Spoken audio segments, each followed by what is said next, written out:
Assalamualaikum, ketemu lagi bareng gua Cacung dan ini adalah jam tangan Seiko.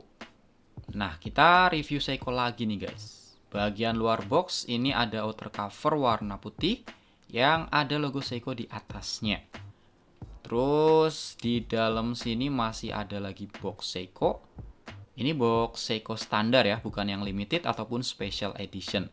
Dan kelihatan udah agak buluk sih, karena emang gue belinya second.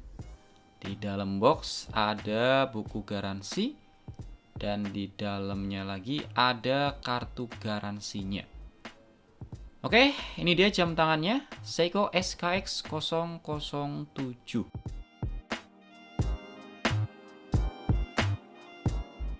Kalau sudah tiada baru terasa. Kayaknya ungkapan itu pas banget sih buat menggambarkan alasan gua kenapa memutuskan beli SKX 007 ini di tahun 2023. Gua tuh tipe orang yang senang untuk beli barang koleksi yang udah susah dicari gitu. Udah nggak ada di etalase toko-toko jam tangan, baik online maupun offline. Apalagi barangnya ikonik kayak Seiko SKX 007 ini. Stok barunya di toko udah hampir nggak ada ya, atau udah jarang banget ditemui lah. Kalaupun ada, mungkin harganya udah nggak masuk akal. Gue beli jam tangan ini second karena kebetulan ada yang jual. Pas gue lihat, kondisinya masih oke dan harganya juga nggak terlalu tinggi. Ini gue dapat harga 3 juta sekian dan menurut gue sih masih masuk lah. Apalagi ini gue dapetnya yang pakai strap jubile. Nah, kalau ngomongin Seiko di harga 3 jutaan, sebenarnya ada banyak pilihan.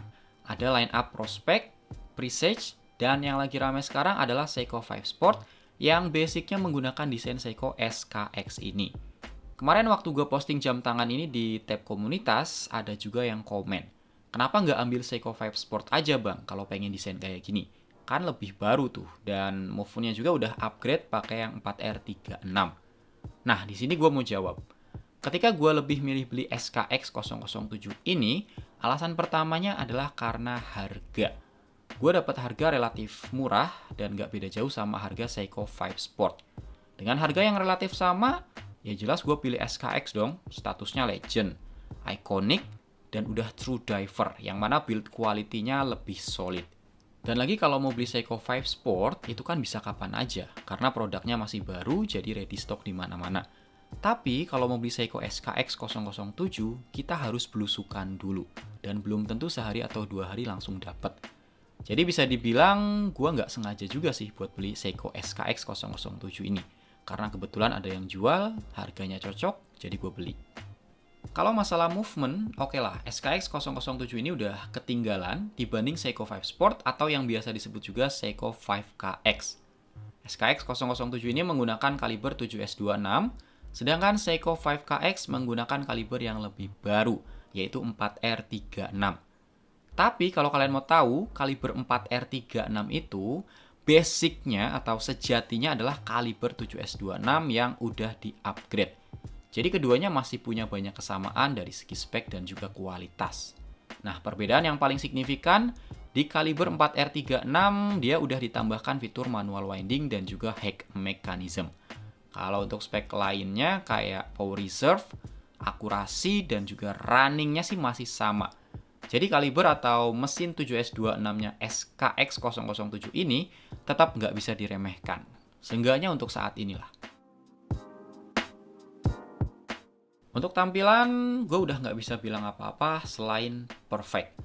Karena emang SKX 007 ini adalah salah satu diver watch paling populer dan terlaris di dunia. Sampai-sampai setelah SKX 007 ini dihentikan produksinya, Seiko langsung nge-remake dan ngeluarin Seiko 5KX yang desainnya sama persis kayak gini. Jadi nggak salah dong kalau gue beli yang original desainnya.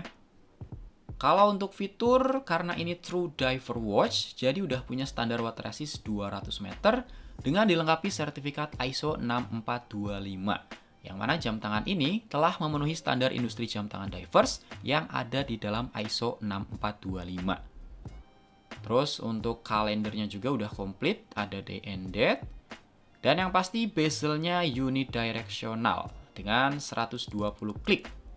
Insertnya ini aluminium dengan warna dasar hitam dan ada indeks menit kelipatan 10. Cuma sayangnya ini gue dapet yang putarannya agak seret. Kayaknya sih udah perlu dibersihin.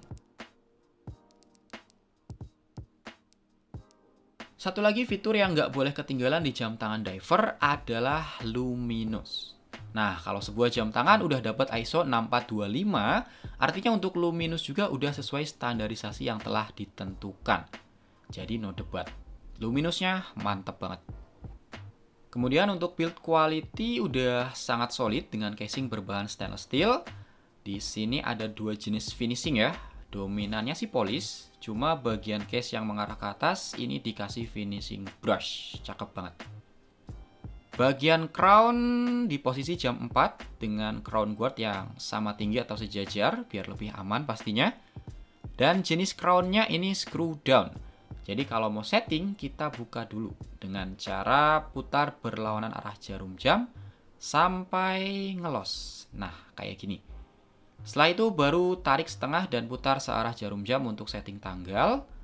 Untuk setting hari putar berlawanan. Kemudian kalau mau setting waktu tarik lagi crownnya dan putar searah jarum jam. Setelah selesai jangan lupa tutup lagi. Putar sampai mentok ya biar nggak bocor. Oh ya untuk dial window SKX 007 ini menggunakan kristal yang diproduksi oleh Seiko sendiri yaitu kristal Hardlex yang berkarakter jernih dan juga lumayan scratch resistant. Walaupun nggak bisa dibandingin sama Sapphire Crystal sih. Tapi udah cukup tangguh lah. Untuk bagian strap, lagi-lagi ini juga ikonik banget.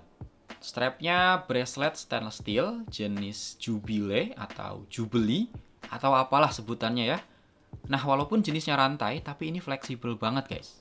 Dan kalau dipakai, di pergelangan tangan tuh kerasa nempel.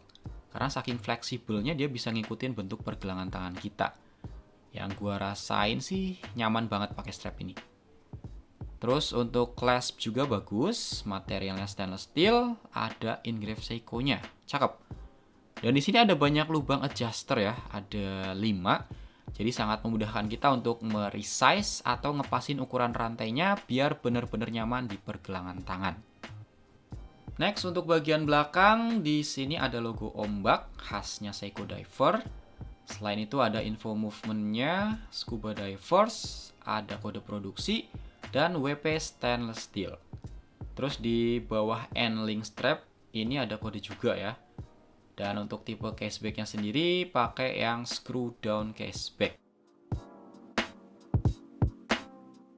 Untuk ukuran, diameternya lumayan ya, 42 mm. Kemudian tebelnya 13 mm. Lebar lug atau strapnya pakai yang ukuran 22 mm.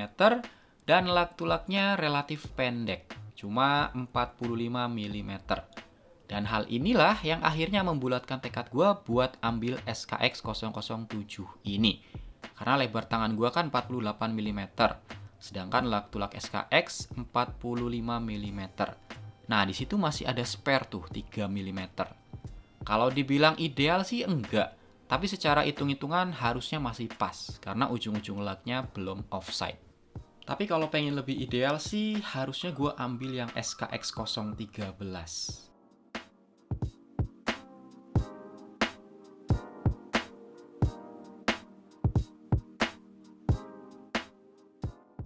So, kesimpulannya, kalau kalian ada kesempatan buat beli SKX 007 dengan harga murah dan kondisi yang masih prima, ya kenapa enggak?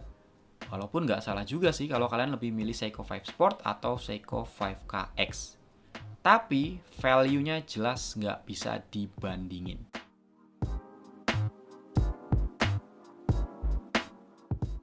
Oke guys, itu tadi review dari Seiko SKX 007 ini. Semoga videonya bisa ngasih informasi yang bermanfaat ya. Makasih banget buat yang masih nonton sampai menit ini. Silahkan like kalau suka, dislike aja kalau nggak suka. Sampai ketemu di video berikutnya. Assalamualaikum.